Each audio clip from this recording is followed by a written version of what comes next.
Hello, everybody. I'm Sam Mentzer, the recording instructor and manager at the downtown Chattanooga Public Library's recording studio. You can find me on the second floor there. Um, this video, I'd like to sort of pick up where I left off on the last video, which was sort of an introduction to mastering. So if you saw that, hopefully it cleared up some questions that you may have had on the topic of mastering. What exactly is going on and the purpose of it and when it takes place in the production chain. So, to follow that up, a lot of questions I have are concerning whether somebody should find a mastering engineer or just master their own mixes. And there's certainly benefits to both. So, to find a mastering engineer, how would you go about that? Well, certainly there could be people within your own city. Certainly in Chattanooga, there are, whether they freelance or work out of studios. So you can check the local market, and a lot of that comes in just to the local recording scene. And granted, we don't have nearly as many studios as at Atlanta or Nashville here, but there certainly are some talented mastering engineers. So otherwise, nowadays, you can actually find mastering engineers online pretty easily. Just do a quick internet search, and there's websites that house various mixing, mastering engineers, all different kinds of things that you can basically commission them for their work, and they all have different price points and things of that nature. I would say, be wary of the the the people that are advertising, I have all this hardware and all this great gear and all this stuff. Like, for me, your ears are the best. They're the best critics. So listen to people's work. If you like it, then that's more important than what they did to get that sound. And I love gear as much as the next person, but ultimately it comes down to what does it sound like. So that brings me to another point of try to find somebody who excels in whatever genre you're working in.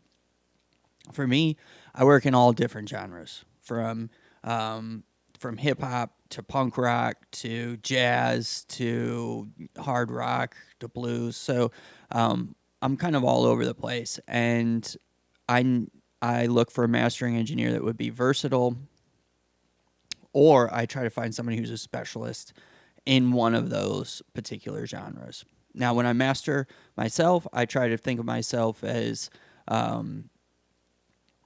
more of an adaptive mastering engineer, where I'm going to adapt to whatever that genre is. Certainly, you don't need to master a jazz record as hot as a pop record. So, two different approaches there. So definitely try to find somebody who fits in the vein of the project that you're working on. And you might even look for some pretty well-known mastering engineers are still attainable out there. They might have a price point for a record label and then for an unsupported indie artist. So be on the lookout. Even you might have a collection of your records at home, and you're like, oh, I really like so and so who did this. Well, they might actually be reasonably priced for an indie artist that is not attached to a label. So it's worth checking out. Now, the other question I get is, should I master my own music? I've mastered my own music, certainly. I know a lot of people who mix and master their own music. And in this era of SoundCloud and YouTube and things, certainly you can be successful doing so. As long as you kind of know what you're actually doing in this stage, then it's a lot more achievable than if you're just kind of flying blind. One thing I would say is, if you have the ability to say work with another mixing engineer. So say you mix your songs and things, and then somebody else who does the same thing. offer to master each other's work, because what you really want to kind of do is separate your mind from these two different stages. The mixing stage is a very set specific stage, and the mastering stage is also a very specific skill set and a different stage as well. So you can certainly try to incorporate the mastering process in the mixing session, but you might find yourself sort of chasing your tail after a while, because there's so many decisions in the mixing stage that you really need to finalize before you say, okay, now I'm going to master this. So you could even get in the habit of mixing a song, exporting the song as your stereo file, and then pulling that into a new session that you can call your mastering session, and then mastering it in a separate session from the mixing session. This is a great way to sort of split your mind into these two very different jobs. So some of the tools, let's take a look at a list here. And you can see the top tool I listed is reference tracks. Now that's not a plugin that you can buy. And when I'm talking about reference tracks, I mean find some, if you're working on, for instance, an R&B song, find an R&B song that you want what you want your work to sound like, or achieve that sort of sonic goal. Now, we're not talking about exactly the same instrumentation or even like, a similar singer necessarily, but how that song is treated sonically. And you pull that song into your recording session, or your mastering session, and you use that as a reference. The secrets are all there. So, do you need more high end in your master? Do you have too much low end in your master? Is there a lot of clutter in the middle? These are things that you can address and are really open up your eyes when you're listening to some professionally done music. So, like I say, the secrets are all there in front of us. We just have to use our ears to unlock them. Now, one of the main tools that I use, and these are based on my own experiences as a mastering engineer. I like to have an EQ that is attached to a spectral analyzer. And what I mean by that is, let's show a picture here of a spectral analyzer. So you can see that it shows you a visual image of the frequency spectrum. And a lot of these EQs now are real time, and we have a few of these at the library as well that you can use. They're separate from EQs. Now, some are all in one with an EQ attached. Some are just the spectral analyzer, but of course you can use them in conjunction with an EQ. And that's really what you're meant to do. So you can see visually what's actually going on in your mix as far as the frequency spectrum is concerned. It's not a crutch. It should be another tool in your belt, really, is the way I use these. So I might say, wow, where is that exactly? There's a annoying spike in around like 3K. And then I can look at my spectral analyzer, and sure enough, right around 3K, there's going to be a spike of something that you can then pull out using an EQ. And really at this stage, we want to use an EQ very subtly. So if you start to have to really, really boost on an EQ or cut, it might be worth going back to the mixing stage. And that is if you mix your own work. Now, if you're working for somebody else, you don't have that luxury. So an enhancer is some sort of it's a plugin or even hardware gear that's going to bring out frequencies and really make certain frequency ranges pop. And this is achieved by different manners, but mainly like you'll find a lot of harmonic distortion, subtle harmonic distortion in things. And when we think of distortion, we immediately think, like a loud rock guitar. But really subtle harmonic distortion can really bring out a lot of subtleties, intelligibility of lyrics, high-end, crisp high-end, things like that you'll find with an enhancer.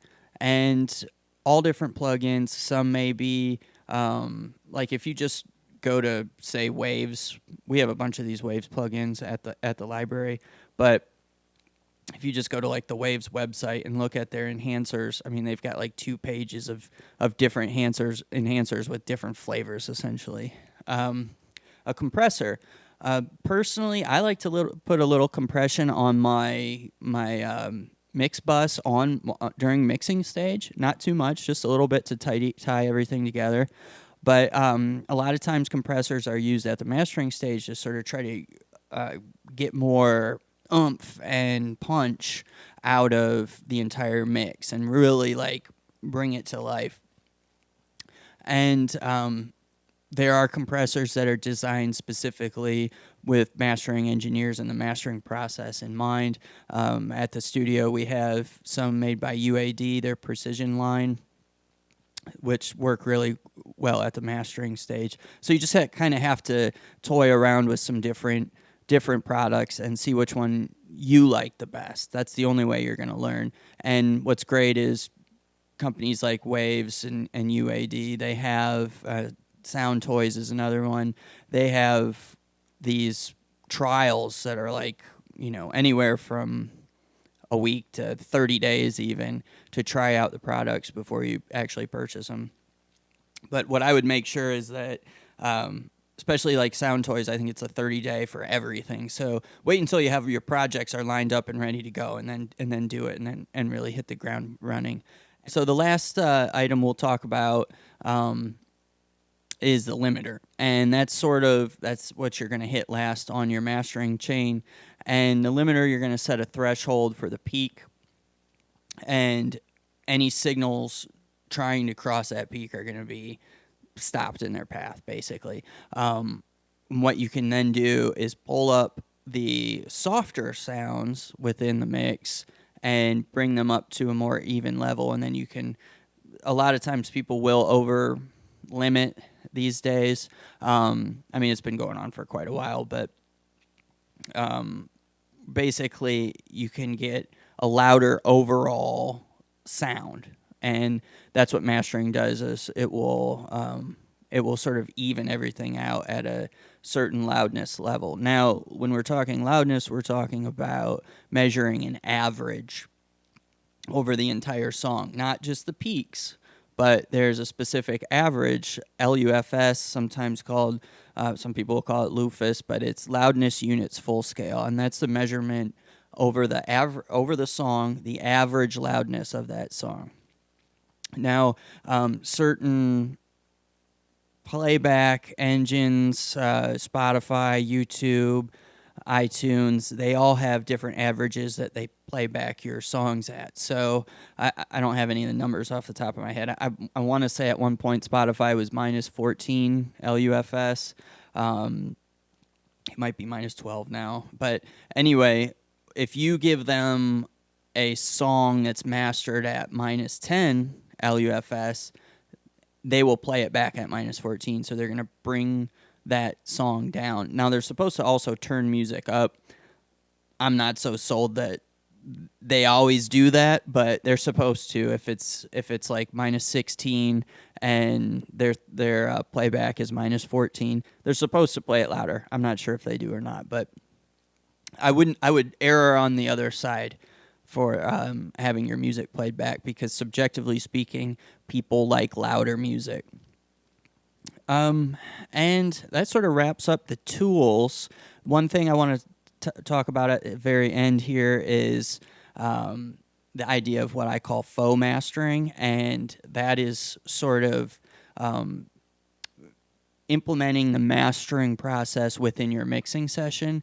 And I'll do this like if I'm working with somebody who hires me to mix their song, I will mix it, and then I will apply some mastering techniques to allow them to hear what the song will sound like mastered. Certainly it's not a dedicated mastering session, but at least gets them in the ballpark of what this will sound like after it's mastered. Because if you send a client a mix that is great dynamic mix, lots of dynamic range, fluctuations, they might say, well, this is not loud enough. So that's why I add some of these faux mastering tools like a limiter, maybe a little bit more intense compression, those kind of things when I send them the reference mixes, so they at least have an idea.